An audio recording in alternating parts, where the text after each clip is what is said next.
What's going on, JW Faction? My name is Joshua Williamson. So for this little video recipe, I'm going to show you how to make a Nutella brioche loaf. It's really easy to make, a little bit time consuming, but in the end, it's worth it. This is one of my favorite bread products that I've ever made. So let's get started.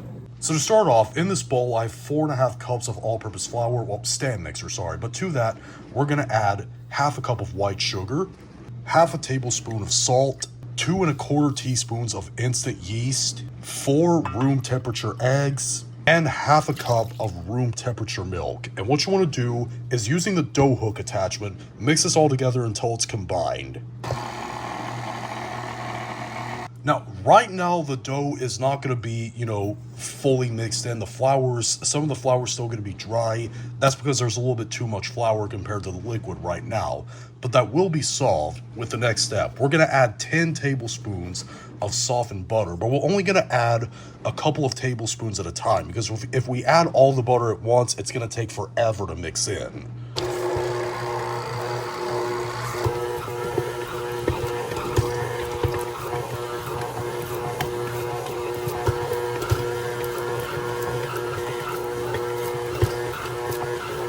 After all the butter is mixed in, continue kneading this on medium speed for about 10 minutes until it turns an elastic and smooth dough.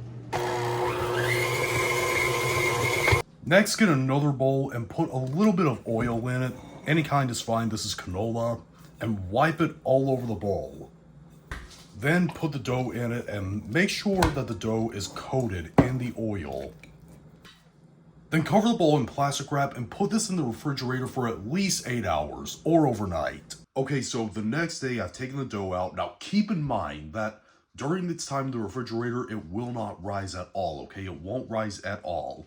But anyways, what you want to do is divide the dough in half. Put one of the halves in the refrigerator while we work on the other. Take that other half of the dough and first of all, lightly flour your surface, and then roll it out into a big thin rectangle. Not too thin, like maybe 1/4 of an inch at the maximum thinness. After it's rolled out like that, it's not going to be too big. But anyways, what you want to do is get some Nutella, there's no specific amount, and put it in the microwave for about 30 seconds just to make it a little bit more easier to spread.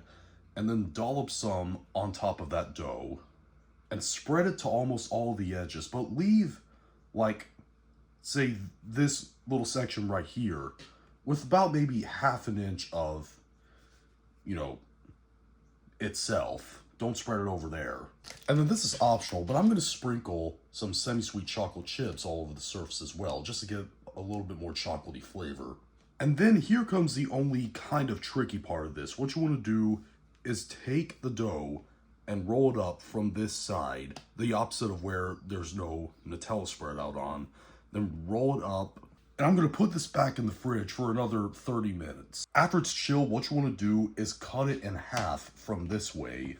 And here's how you create the little braid style that this usually has. What you want to do is make an X, put them on top of each other and make an X, and then you want to take one side and then roll it over like this, and then take the very ends and then pinch them together as best as you can. And then do the exact same thing with the other side. Then you want to do the exact same thing with the other half of dough. Then put both of the prepared loaves into 9x5 loaf pans and spray them with baking spray with flour in them. And then you want to cover them with a towel and let them rise for about 2 hours. They're not going to double in size necessarily, but they will puff up a bit. Okay, so after 2 hours, again, because it was refrigerated for so long, it is not going to hardly ever rise at all. It's just going to puff up just slightly, okay? Very slightly. But anyways, what you want to do is put these in the oven at 350 degrees Fahrenheit or 180 degrees Celsius for about 40 minutes. While the bread is baking, we're going to make a syrup to brush it with after they're done baking. In this little saucepan, I have 1/3 cup of water. To that, I'm going to add 1/3 cup of white sugar. Turn your butter on medium, mix these together, and let it come up to a simmer, and let it simmer until the sugar is fully dissolved. It's simmering and the sugar is fully dissolved, so the syrup is done. After the loaves are done baking, take that syrup that you made and brush a lot of it all over the top of both loaves. You want to make sure that you don't miss any spot on these. What this syrup does is that not only does it give it a shiny look, it also preserves the loaves a lot longer. But anyways, after I'm done, brushing both of these loaves, I'll come back, slice some pieces off, and show them off for presentation. And I did forget to mention that after you brush all the syrup on top of both of the loaves, you want to let them cool in the pan for about 30 minutes. Alright, the Nutella brioche loaves are done, and I cut some slices off just so you could see the inside. You see those swirls of Nutella in there?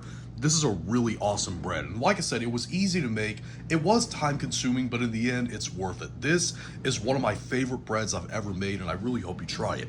But if you do, leave in the comment section down below and tell me what you thought, whether you liked it or you hated it. If you liked this video, thumb it up, hate this video, thumb it down, and be sure to subscribe to become a member of the JW faction on journey 10,000 subscribers. See you later.